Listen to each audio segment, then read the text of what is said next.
C'est vrai que je pratique le skate depuis... Enfin, j'ai commencé le skate, je pense, quand j'avais environ 13 ans. Donc bien avant mes études d'architecture et d'art.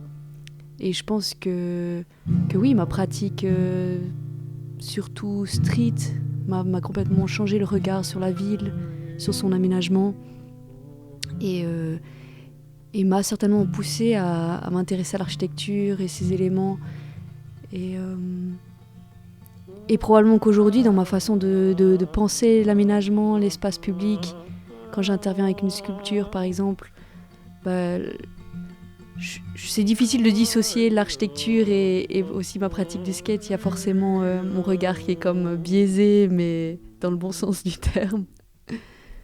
Quand j'ai pensé à donner forme à la sculpture, le site en fait m'a clairement inspirée par son aménagement des années 70, créé par l'architecte paysagiste Walter Bischoff.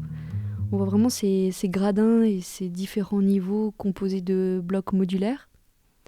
Ils sont formés principalement d'angles droits et de temps en temps ils sont interrompus par des biais. Et c'est ces caractéristiques-là que j'ai souhaité reprendre pour la sculpture.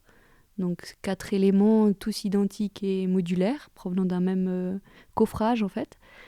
Et ils sont en fait différenciés par l'insertion d'images à base de fleurs qui viennent de la voie publique et qui ont été scannées.